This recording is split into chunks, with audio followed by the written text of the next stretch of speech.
poderia ser mais ousada essa cidade?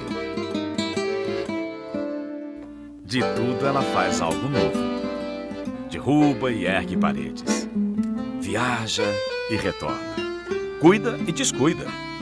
Sempre se reinventa sob um calor intenso. A cidade inquieta pode ser generosa. Oferece o mar, o céu azul, o humor do povo. Mas pede algo em troca: força, esperteza e sensibilidade para enfrentar contradições. Por tudo isso, a cidade tem o nome que tem. Adjetivo, substantivo, um pouco dos dois. Na metrópole que se ergueu em torno de uma fortificação, é preciso mesmo saber se defender de muita coisa. Mas ser fortaleza é também ser referência. Como um forte que se vê do horizonte e impõe respeito. Se não é perfeita, a nossa fortaleza é possível, é real, é de cada um que nela vive.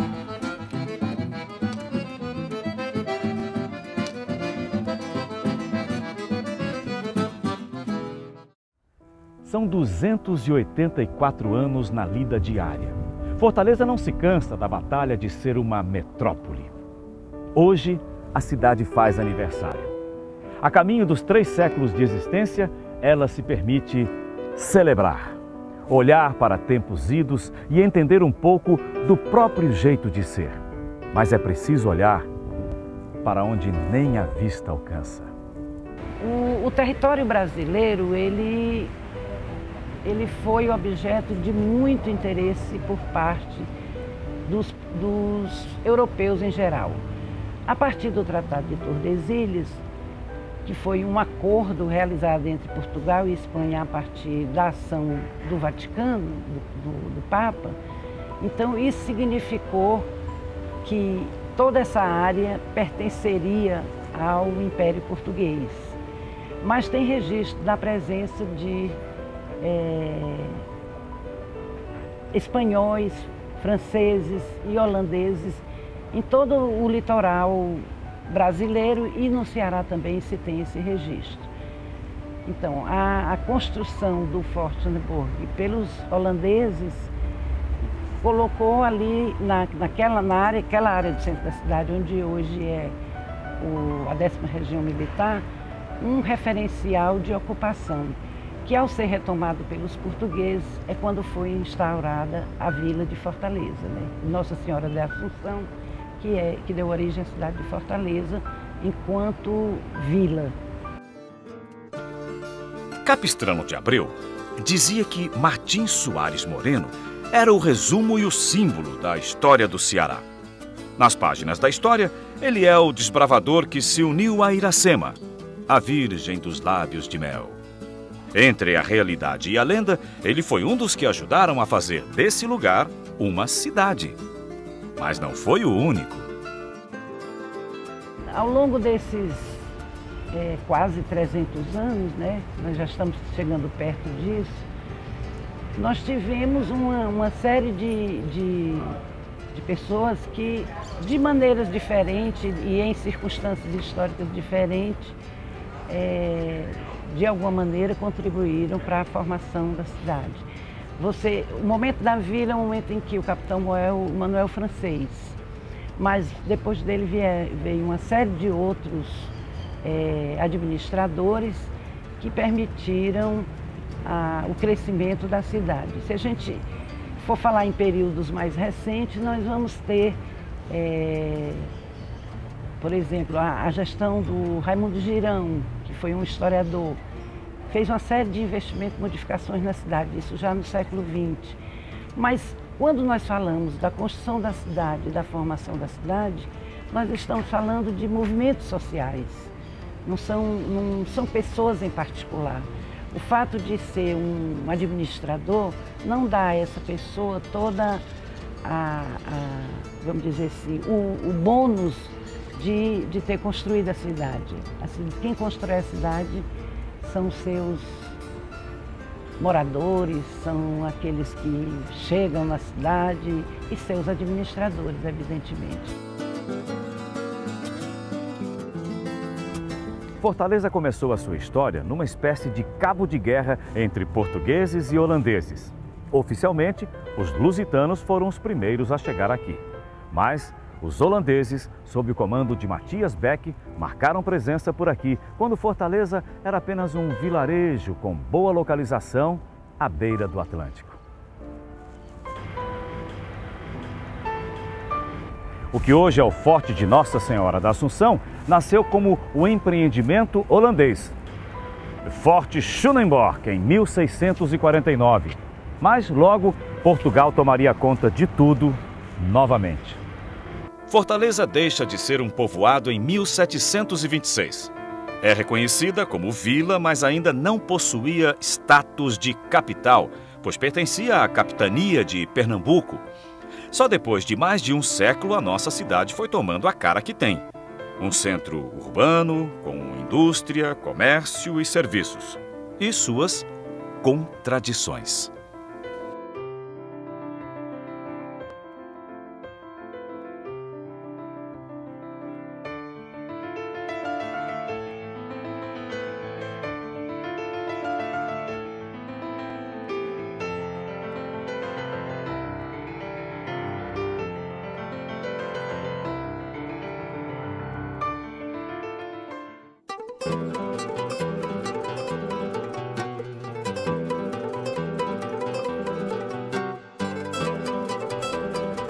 Como surgiu a fortaleza urbana? Como os prédios e grandes edificações foram abrindo espaço na paisagem?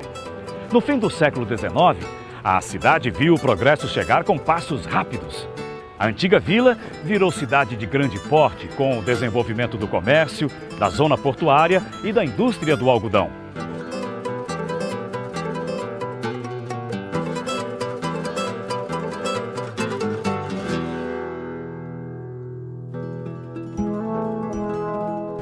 O momento mais marcante da importância de Fortaleza na sua consolidação como liderança urbana regional, ele se dá no momento que a atividade portuária começa a ganhar relevância.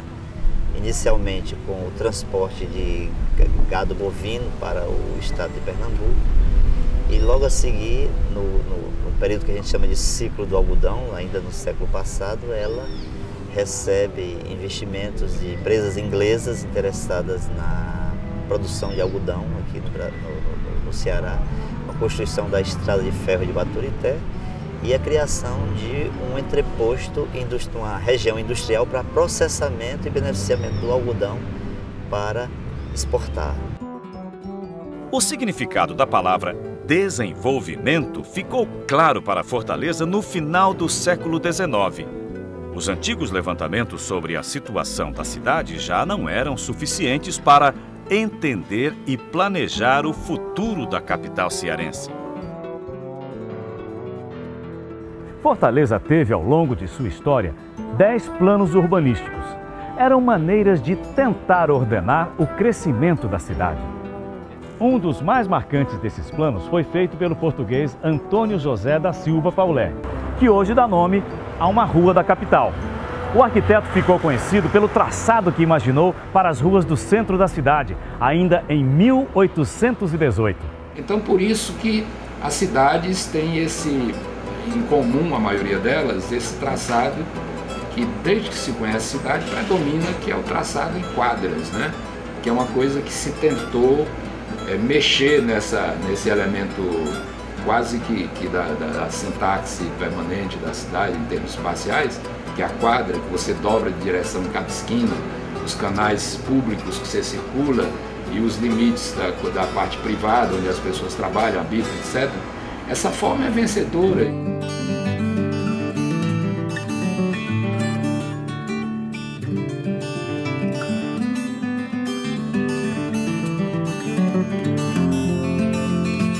Só a partir da planta de Adolfo Webster, de 1875, é que você começa a ter um ordenamento de um sistema viário, de quadras, de avenidas, que começam a conformar essa região que fica hoje em torno do centro da cidade, dar uma conformação mais precisa para essa região que está no centro da cidade hoje, né?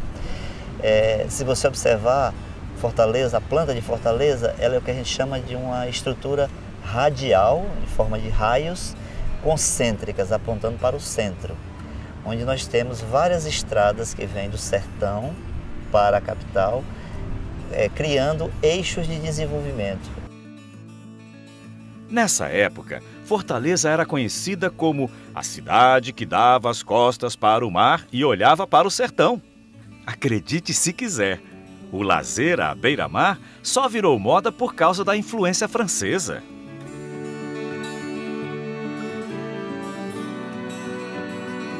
Como eu sempre falo, Fortaleza é uma cidade fortemente sertaneja. E o mar, então, historicamente, o mar amedrontava. O mar não era atraente para a balneabilidade. Na história da balneabilidade, na história dos banhos, do uso do mar, da praia como lazer, nós vamos encontrar isso vai se dar na Riviera Francesa, principalmente na Costa Azul, na virada do século XIX para o século XX. Fortaleza, a primeira ocupação na praia, para o uso da praia como mar, foi a partir de 1920. Vai ser já 23, 24, na praia de Iracema. Até a virada para o século XX, o centro de Fortaleza ligava mar e sertão. Também simbolizava a cidade que se tornava complexa. Foi de lá que partiram as primeiras linhas de bonde, surgidas em 1880. Era onde os órgãos públicos tinham sede. Mas, como numa metrópole pouca coisa dura para sempre, a hegemonia do centro foi aos poucos se esvaindo. E sem pensar muito, Fortaleza começou a confundir crescimento com agressão. Esse processo histórico é um processo assim, realmente de muitos aprendizados, muitas incertezas que provocaram, né, isso aliado a uma situação de pobreza, né? Pra ter ideia, Fortaleza é a 5ª cidade do país em população e a 15ª em produto interno bruto, né? Eu diria que o fortalezense, ele ainda não assumiu Fortaleza, de uma maneira geral, como a sua cidade. Todos nós, inclusive eu próprio, nos sentimos um pouco visitantes em Fortaleza, né? Eu sou do interior, a maior parte das pessoas da minha geração vieram do interior. A gente se sente ainda um pouco visitante em Fortaleza, né? Essa falta de raízes, de uma ligação mais histórica, familiar com o município, fruto desse processo de crescimento populacional muito rápido, ela provoca esse tipo de problema, que é também um estímulo para que as nossas gerações possam caminhar no sentido de estabelecer esses laços e criar um ordenamento urbano e produzir uma cidade melhor.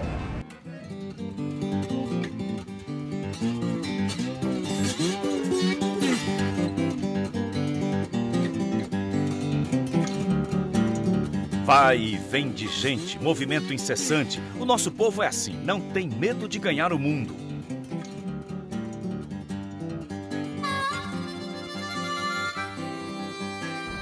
Talvez por ser desse jeito, tão aberto ao novo, o fortalezense aprendeu desde cedo a conviver com a diferença. Não por acaso, desde o início de sua história, Fortaleza registra a presença estrangeira. E com o passar do tempo, a cidade se tornou o palco privilegiado da mistura e do choque de culturas.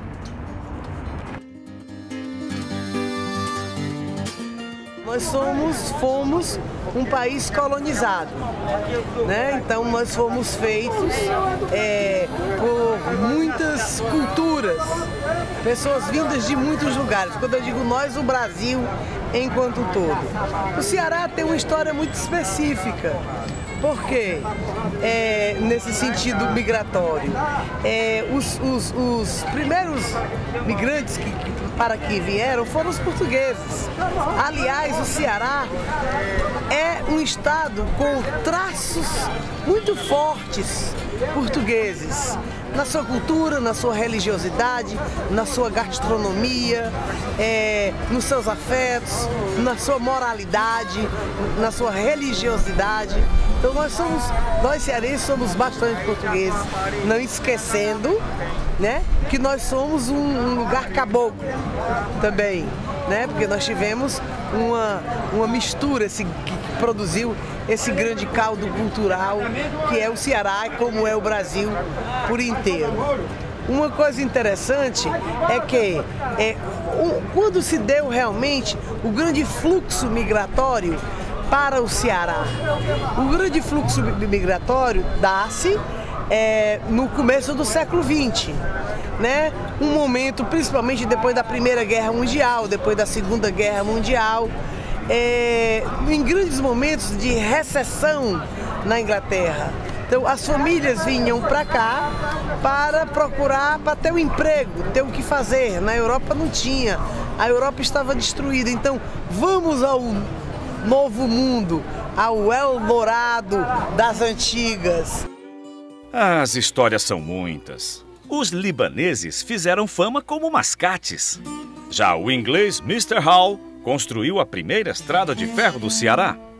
Dispostos a trabalhar, os forasteiros ajudaram a movimentar a nascente cadeia produtiva da cidade.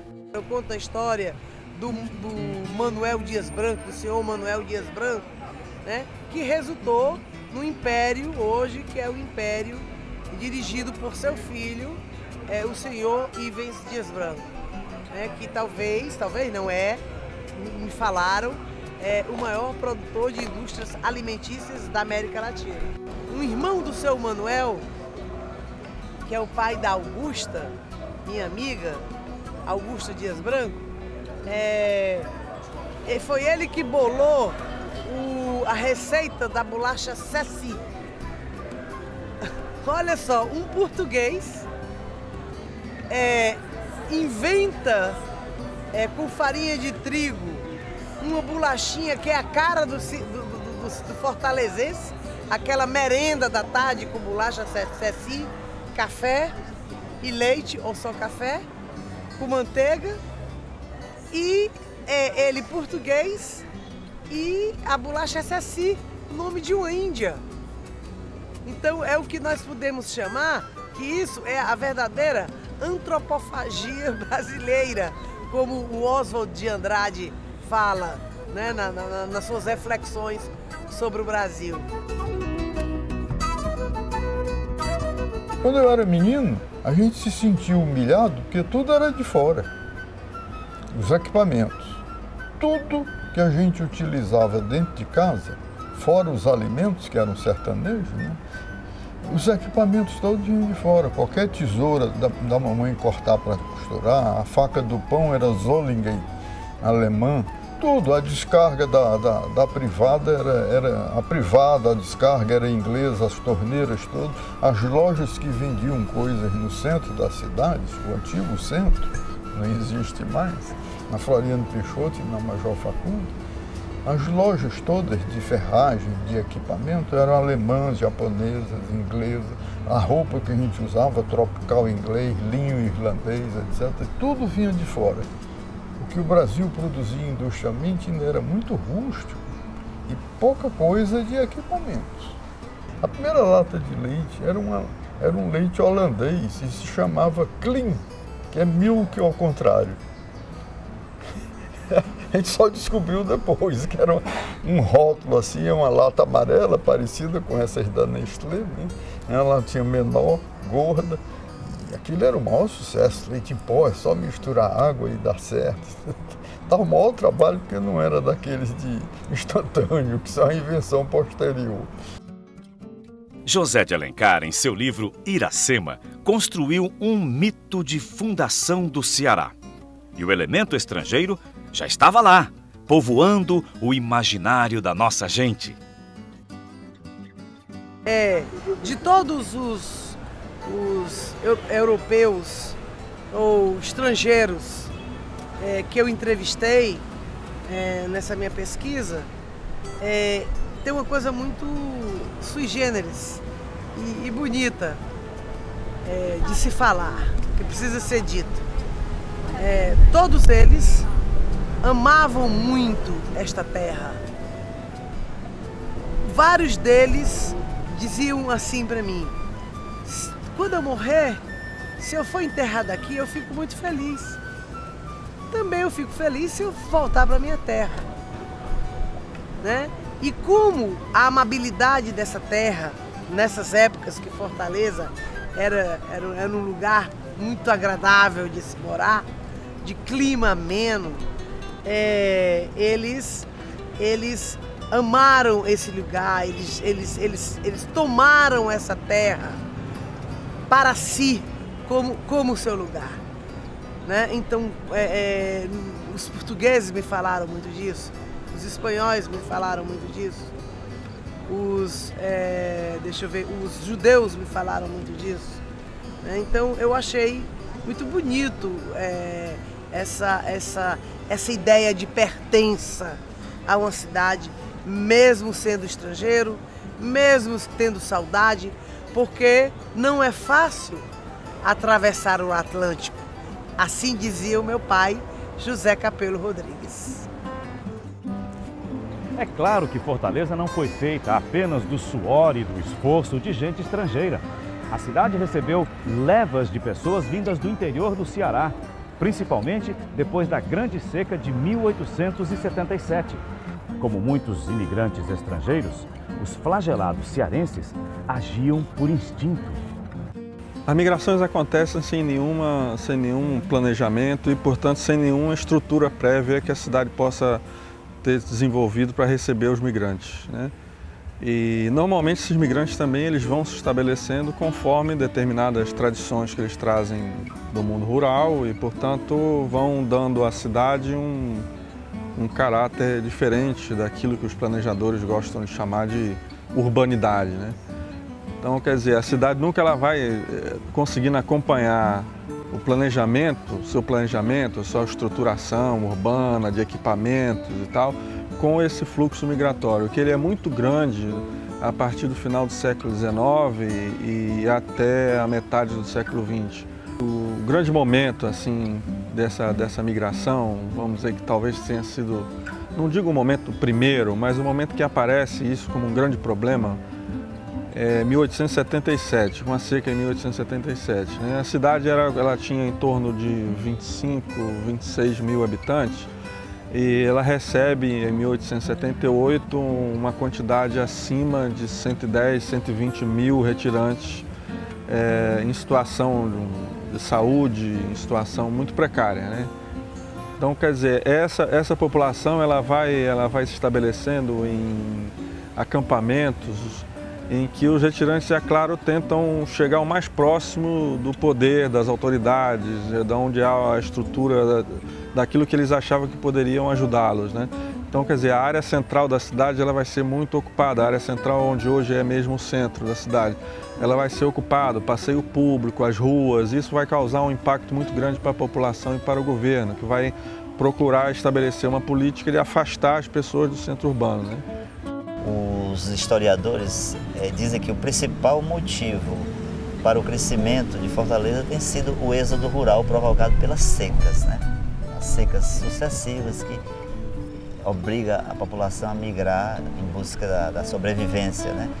É tanto que hoje em Fortaleza, o último dado que a gente tem, ela tem mais de 700 favelas e tem um terço desses 2,5 milhões de habitantes, 800 mil habitantes, vivendo em favelas e zonas de risco.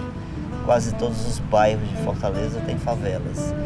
Esse é o crescimento, digamos, é um crescimento sem planejamento, né?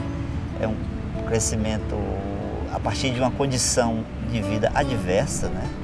Pessoas que chegam numa situação de luta pela sobrevivência. Então, esse crescimento tem provocado uma ocupação desordenada. Isso, além disso, aliado à ação da atividade imobiliária, buscando sempre a exploração, o ganho da mais-valia, da valorização urbana para garantir lucros.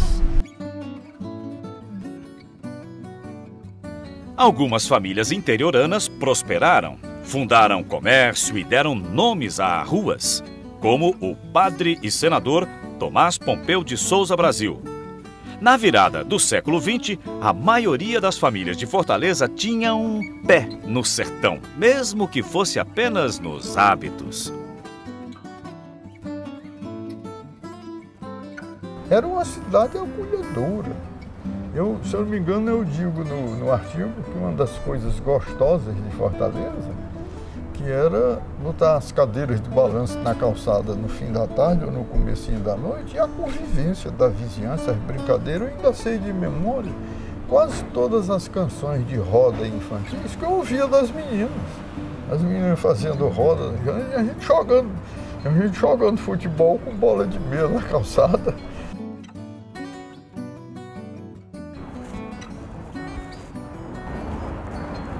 Marcada definitivamente pelos hábitos da vida rural, Fortaleza criou um jeito todo próprio de se comportar como cidade grande. Se diz que Fortaleza é uma grande província, né? E que normalmente é uma cidade de imigrantes, né? De pessoas recentemente migradas do campo para a cidade, seja na primeira ou na segunda, no máximo na terceira geração. Então há uma conexão muito grande entre o mundo rural e o mundo urbano. Isso faz com que algumas práticas típicas do mundo rural, como criação de animais, o uso do solo urbano, sejam bastante características dentro da cidade. Então eles trazem para a cidade determinados hábitos, né? E esses hábitos vão ficando em função da difícil capacidade que as pessoas construíram na cidade de Fortaleza de construir um espaço urbano com todas as características do espaço urbano moderno, de um espaço público, e que esse espaço público tem que ser cuidado de uma forma pública, que todos são responsáveis pela limpeza e pelo cuidado com a coisa urbana e tal.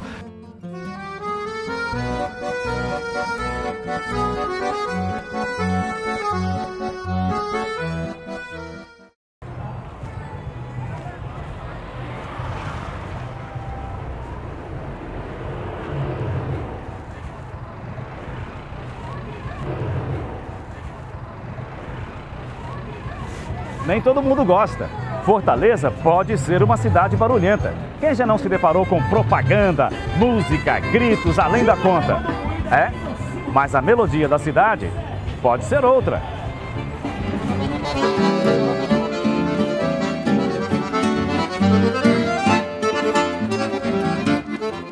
Índios, colonizadores, africanos. Nesse caldo de influências, a cultura brasileira se formou. Por muito tempo, a música foi a nossa grande expressão artística. Em Fortaleza, os primeiros passos da música popular foram dados por músicos com formação erudita, como Alberto Nepomuceno.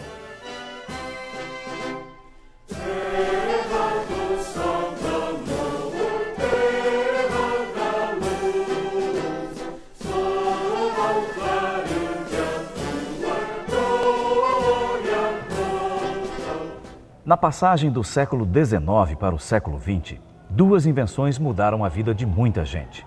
A primeira foram as gravações fonográficas, ou, em bom português, os discos. Eles surgiram em 1901. A outra foi o rádio. Esses avanços tecnológicos permitiram a popularização de muitos artistas. Em Fortaleza, não foi diferente. Bom, nós tivemos vários maestros de banda de música, pessoas que vinham de fora e tudo mais, mas como representante do Ceará, o primeiro nome que eu acho imprescindível, a sua citação, é do pintor, cantor e compositor Raimundo Ramos, que nasceu sem o antebraço direito, por isso tinha o apelido de Ramos Cotoco. Então ele fazia músicas, fazia a música, fazia a letra e cantava a música. Tinha um violonista para acompanhá-lo e ele fazia serenatas pela Fortaleza. Mas quando foi em 1906, ele publicou um livro chamado Cantares Boêmios. onde ele publicou essas músicas. E de posse desse livro publicado, ele foi ao Rio de Janeiro e conseguiu, junto a um cantor chamado Mário Pinheiro, que era uma das figuras máximas na época, gravar 12 de suas músicas em discos da Casa Edison, gravações precárias ainda, mecânicas. Os compositores locais se dividiam entre dores de cotovelo e o amor pela própria terra. O tipo de música naquela época era diferente do tipo de música de hoje. Então eram músicas elaboradas assim, como se o compositor tivesse apaixonado por uma mulher, às vezes nem estava, né? Como se a mulher o tivesse abandonado, né? Às vezes eles cantavam músicas de sentido regional, elogiando um local, uma terra, né? Então, existia aqui em Fortaleza um compositor chamado Carlos Barroso, que fez uma música que ainda hoje é famosa e que era paraense, mas fez a música que ainda hoje é símbolo do Ceará, que é aquela: eu só queria que você fosse um dia ver as praias bonitas do meu Ceará. Tenho a certeza que você gostaria dos mares bravios, das praias de lá. Onde o coqueiro tem palma bem verde balançando ao vento, pertinho do céu. E lá nasceu a virgem do poema, a linda Iracema, dos lábios de mel. Então havia esses fatos. Então eles, os Quatro Asas em Coringa, foi quem gravaram essa música. E em 1941 também foi para o Rio de Janeiro pela primeira vez o nosso compositor Lauro Maia, compositor muito importante, que ficou no Rio de Janeiro, lá se radicando, e passou a produzir, conseguindo gravar suas músicas pelo grupo Quatro Asas em Coringa, que era cearense. E quem, ainda hoje, não se encanta com uma canção legitimamente cearense? Olha a rosa, menino, olha a roseira. As velas do Mucuripe vão sair para pescar.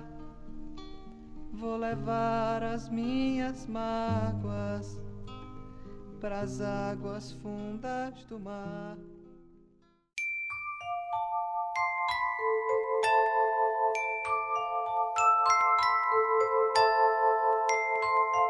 As estátuas do passeio público não têm do que reclamar. Elas têm a sombra das centenárias árvores para fazer companhia num dia quente. Um privilégio que foi se perdendo com o tempo. E que hoje faz muita falta às pessoas de carne e osso.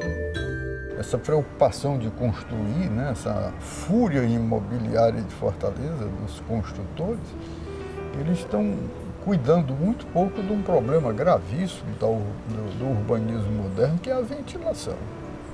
Na Europa hoje eles estudam intensamente isso nas universidades tecnológicas, o problema da ventilação das cidades que estão fechadas pelos corredores de edifício.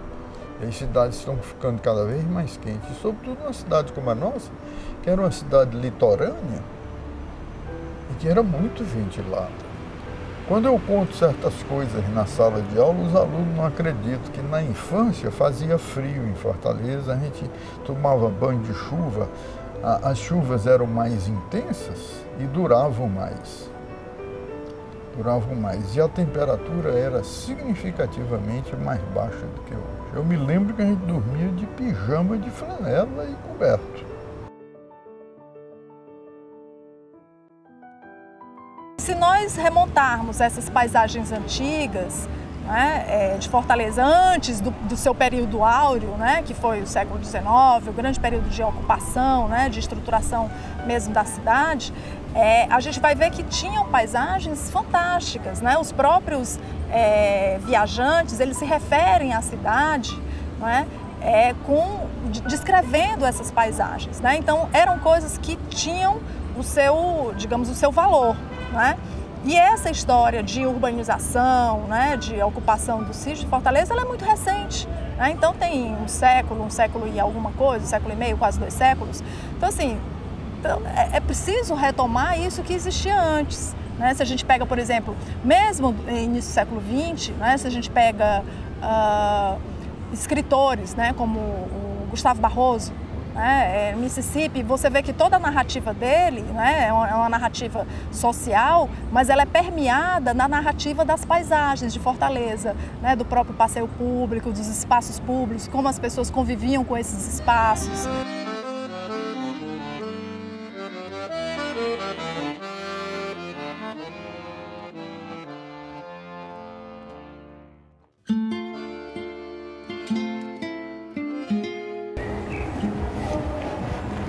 Verde por todos os lados.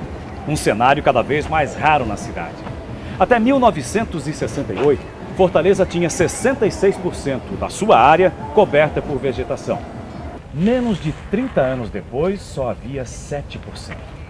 Os números do inventário ambiental de Fortaleza quebram o silêncio da natureza e nos deixam com uma pergunta: o que podemos fazer para conviver de forma saudável com o meio ambiente da quarta capital do país? A cidade, cada dia que passa, ela está se transformando em cima de aspectos pouco desejáveis, né? Que são a erradicação das espécies vegetais, né? Da arborização urbana,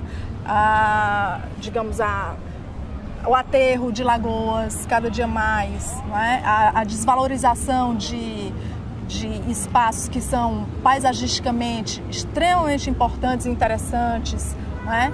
Então, assim, sob esse aspecto, eu diria que Fortaleza ainda está precisando fazer a lição de casa. Tem muito passarinho aqui, hein? Passarinho. Maravilha, vou lá, pegar lá.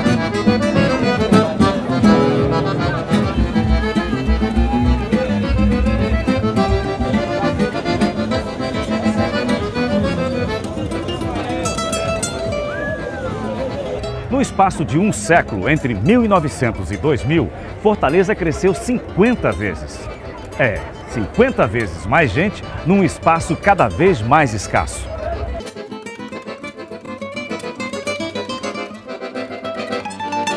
Hoje a nossa cidade tem a maior densidade populacional do país. São 8.000 habitantes por quilômetro quadrado. É gente de todo jeito, que vem para cá porque quer ou porque não tem outra saída. E o espaço urbano acaba sempre pagando a conta.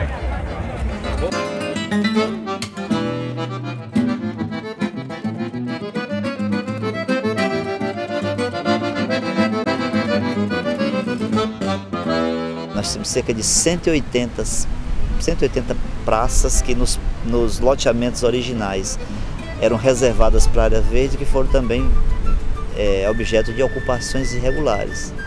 Então, a população muito adensada e com um percentual de áreas verdes preservadas muito pequeno, realmente.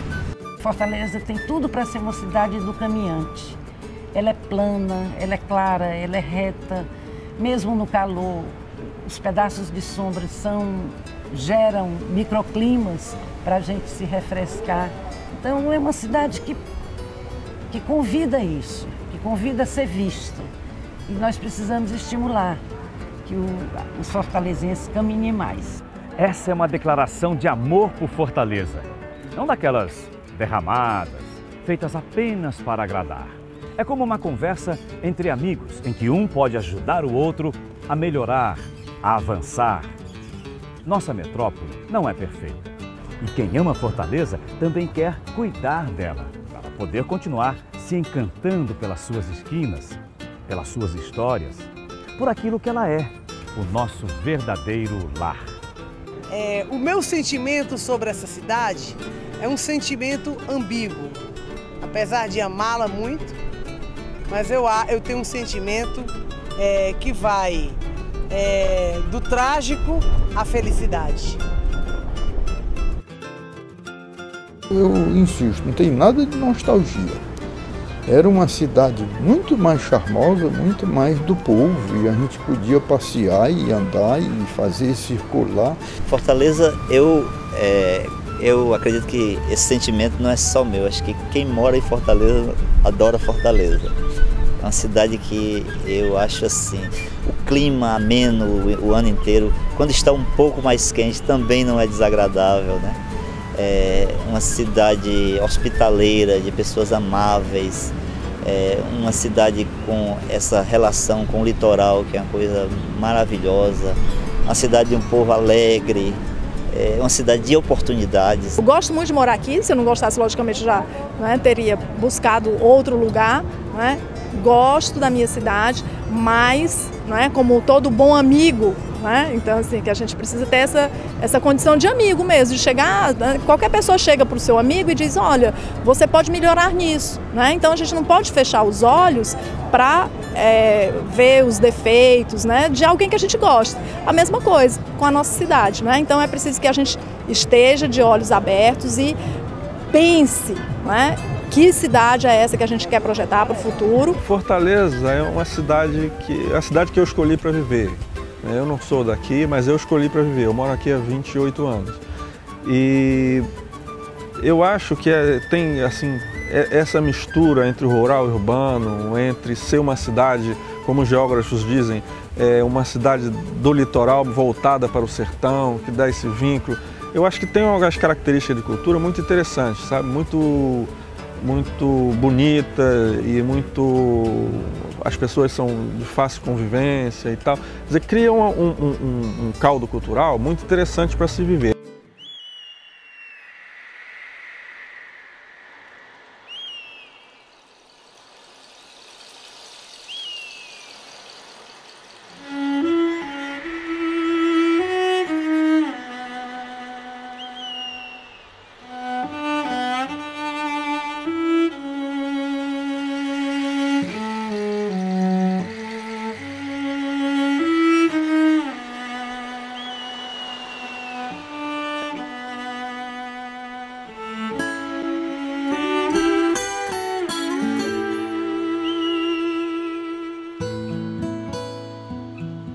Eu venho das dunas brancas, da onde eu queria ficar, deitando os olhos cansados, por onde a vida alcançar.